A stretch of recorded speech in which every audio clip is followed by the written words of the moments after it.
Assalamualaikum warahmatullahi wabarakatuh. Salawat dan salam kita haturkan kepada junjungan kita Nabi besar Muhammad Sallallahu Alaihi Wasallam. Allahumma sholli ala Muhammad.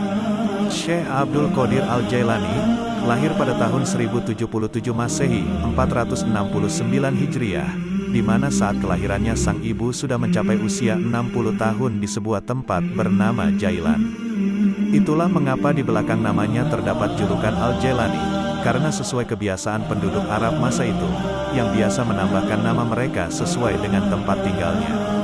Syekh Abdul Qadir Al-Jailani wafat pada malam Sabtu, 10 Rabiul Awal 561 Hijriah, di usianya yang ke-90 tahun dikarenakan sakit ringan dalam waktu yang relatif singkat.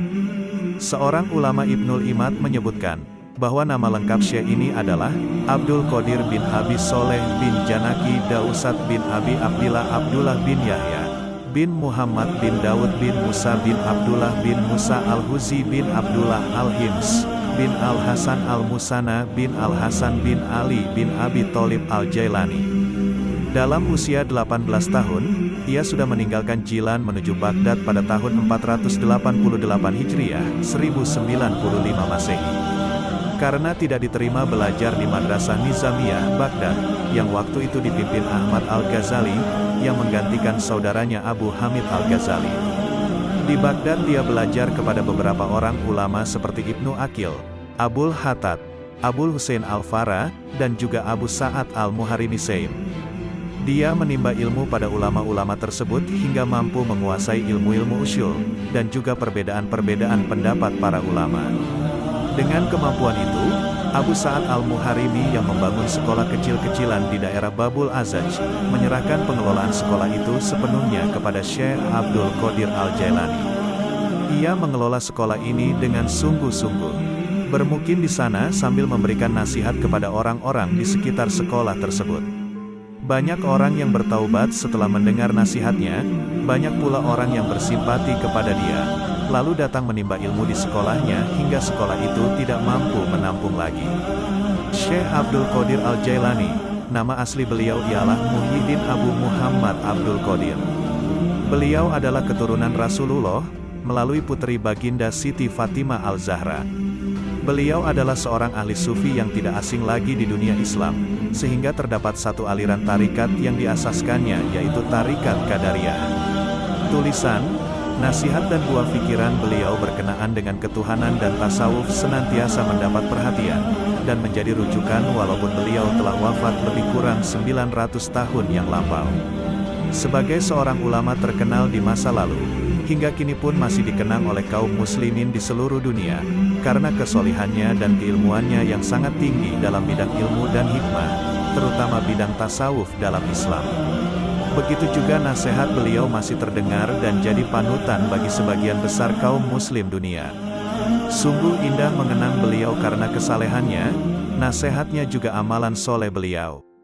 Nasihat Syekh Abdul Qadir Al-Jailani sungguh begitu dalam maknanya dan isinya yang mengisi ruang hati. Berikut akan dibacakan beberapa nasihat-nasihat beliau sebagai berikut. Makhluk dan halik tidak berkumpul. Dunia dan akhirat juga tidaklah berkumpul dalam satu hati. Ada kalanya makhluk dan ada kalanya halik di hatimu. Ada kalanya dunia dan ada kalanya akhirat. Ada kalanya terbayang bahwa makhluk ada di lahirmu, sedang halik di hatimu. Dunia di tanganmu sedang akhirat di hatimu. Adapun di dalam hati, kedua-duanya tidak berkumpul. Lihatlah kepada jiwamu dan pilihkan untuknya. Jika ia menghendaki dunia maka keluarlah akhirat dari hatimu. Jika ia menghendaki akhirat maka keluarkanlah dunia dari hatimu. Jika ia menghendaki Tuhan maka keluarkanlah dunia, akhirat dan apa yang selainnya dari hati. Selagi di dalam hatimu masih ada sebesar semut yang selain Allah, maka kamu tidak melihat dekatnya Allah di sisimu, dan tidak bangkit kejinakan dan ketenangan kepadanya. Selagi di dalam hatimu masih ada dunia sebesar semut kecil, maka kamu tidak melihat akhirat di hadapanmu. Dan selagi di dalam hatimu terdapat akhirat sebesar semut kecil, maka kamu tidak melihat dekat kepada Allah. Orang yang zuhud itu berpuasa dari makan dan minum, sedangkan orang yang arif itu berpuasa tanpa diketahui. Puasa orang zuhud itu siang hari, sedangkan puasa orang arif itu siang dan malam. Ia tidak berbuka dari puasanya sehingga ia bertemu Tuhannya. Orang yang arif itu puasa tahunan, selalu demam. Puasa tahunan dengan hatinya, demam dengan rahasianya, dan ia tahu bahwa sembuhnya itu adalah dengan bertemu Tuhannya dan dekat kepadanya. Lelah itu selama kamu berkemauan untuk menuju dan berjalan kepadanya. Apabila kamu telah sampai dan habis jarak perjalananmu, dan kamu berada di dalam rumah dekat dengan Tuhanmu, maka hilanglah beban itu. Maka tetaplah terhibur dengannya, yang berada di dalam hatimu, dan kamu akan bertambah sehingga kamu mengambil sesuatu di sampingnya. Mulanya kamu kecil kemudian menjadi besar. Apabila kamu sudah besar, maka hati penuh dengan Allah, maka tidak ada jalan dan tidak ada sudut bagi hati untuk selain Allah. Jika kamu ingin sampai kepada ini, maka jadilah kamu mengikut perintahnya, mencegah segala larangannya, berserah diri kepadanya dalam kebaikan dan keburukan, kaya dan fakir, mulia dan hina. Wahai anak, apabila kamu tidak memiliki Islam, maka kamu tidak memiliki iman. Dan bila kamu tidak memiliki iman, maka kamu tidak memiliki keyakinan. Apabila kamu tidak memiliki keyakinan, maka kamu tidak mempunyai makrifat dan pengetahuannya. Ini adalah bertingkat-tingkat. Apabila Islam telah benar bagimu, maka penyerahan itu telah benar bagimu. Jadilah kamu orang yang berserah diri kepada Allah dalam seluruh keadaanmu, disertai dengan memelihara batas-batas syarak dan menepati syarak itu. Serahkan kepada Allah akan hak jiwamu dan selainmu. Perbaikilah kesopanan terhadap Allah dan makhluknya. Janganlah kamu berbuat aniaya terhadap dirimu dan orang lain karena perbuatan aniaya itu kegelapan di dunia dan di akhirat.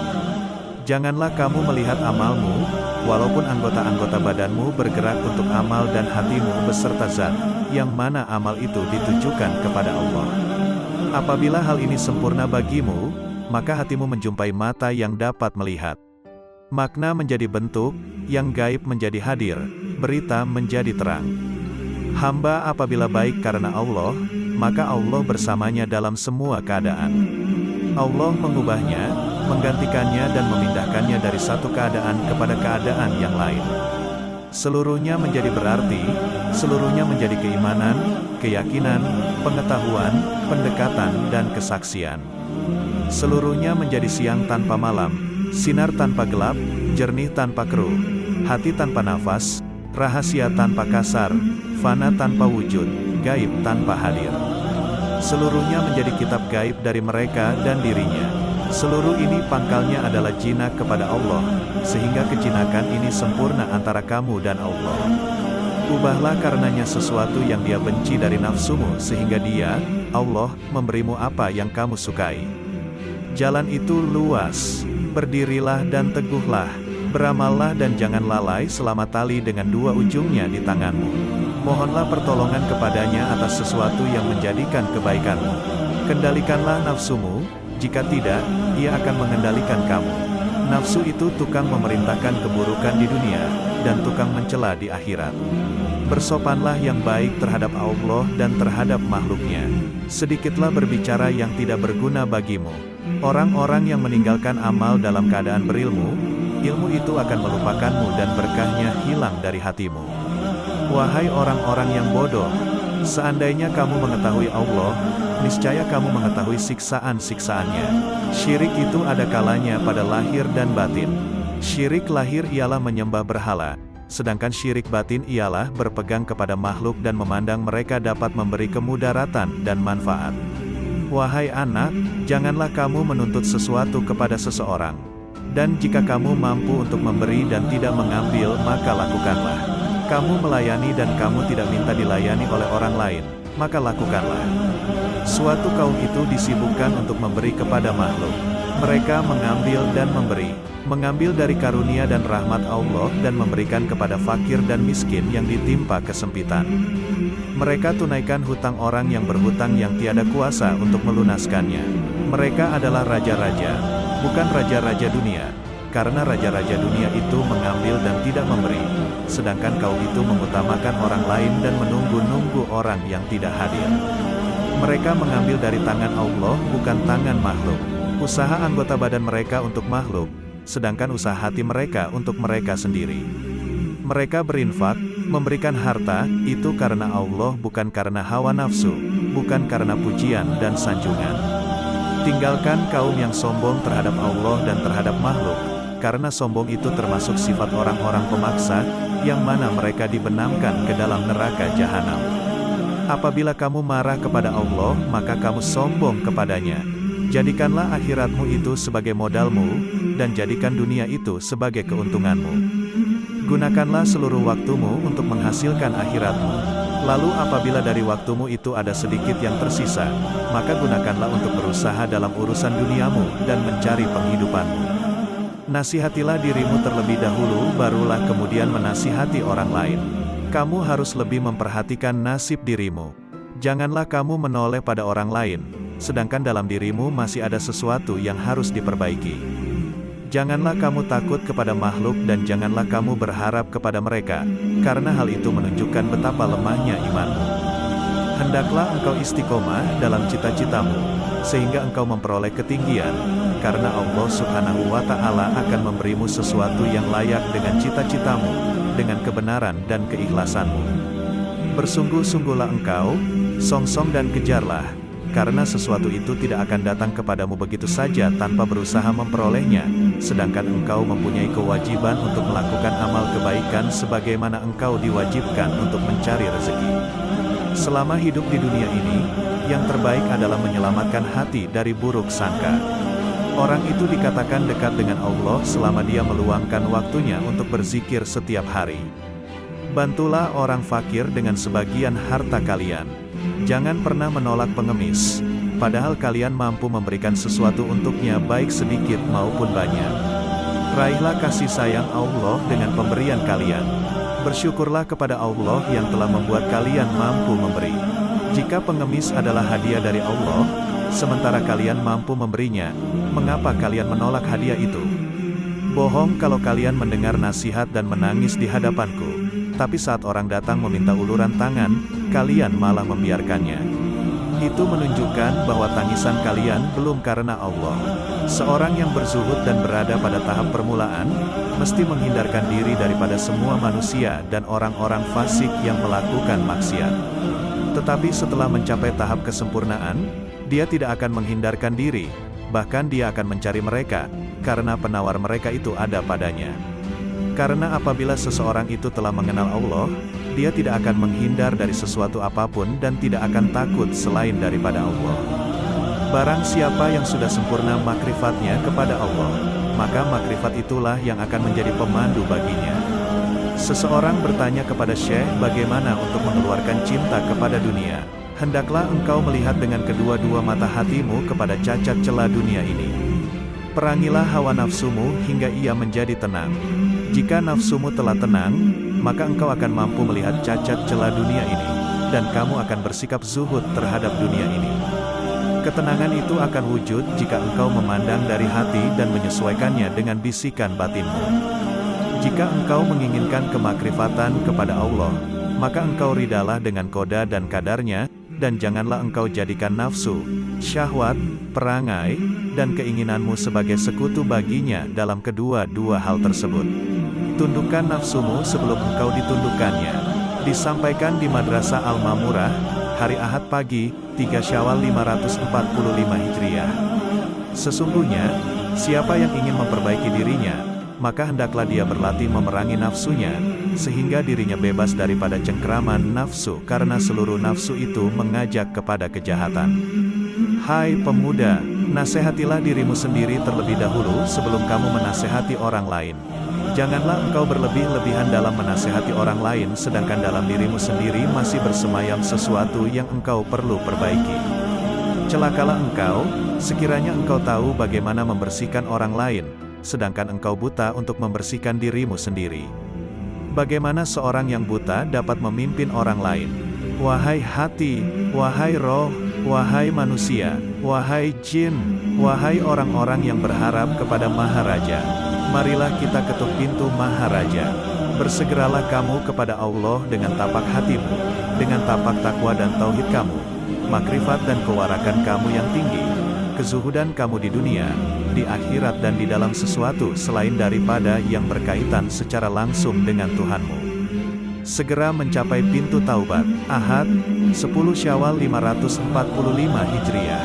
Sabda Rasulullah, barang siapa yang dibukakan pintu kebaikan, maka hendaklah dia mencapainya, karena sesungguhnya ia tidak mengetahui bila pintu itu akan tertutup baginya. Wahai pemuda, bertaubatlah kamu. Bukankah kamu telah melihat bahwa Allah akan menguji kamu dengan berbagai dugaan hingga kamu bertaubat? Sementara engkau tidak berpikir, malahan engkau bertahan dalam kedurhakaanmu itu. Senantiasa rida dengan Allah. Tetaplah engkau untuk senantiasa rida dengan Allah, dalam keadaan petaka atau sengsara, dalam keadaan miskin atau kaya, dalam keadaan susah atau senang, dalam keadaan sehat atau sakit, dalam keadaan buruk atau baik, ketika memperoleh yang engkau kehendaki atau tidak. Aku tidak tahu obat apa yang sesuai untukmu, selain daripada menyerahkan diri sepenuhnya kepada Allah yang Al-Haq. Jika Dia menetapkan sesuatu yang merugikan kamu, janganlah kamu benci kepadanya, serta jangan pula kamu menjauhkan diri daripadanya. Karena semua itu adalah ujian dan cobaan terhadapmu. Jika sadar dan berubah, pasti Allah menukarkan kegelisahanmu dengan ketenangan dan jiwamu akan menjadi tenang, tenteram dalam mentauhidkannya. Jika Al-Haq menghendaki agar hambanya menjadi baik, maka Dia akan memberikan hidayah, mengajar mereka, mengawasi mereka, menerangi mereka, memberikan kesempatan kepada mereka, mendekatkan mereka kepadanya dan memberikan sinar ke dalam hati mereka. Celakalah kamu membaca dan menghafal sunnah Rasulullah, tetapi kamu tidak mengamalkannya. Engkau menyuruh manusia mengerjakan kebaikan sedangkan engkau sendiri tidak melakukannya.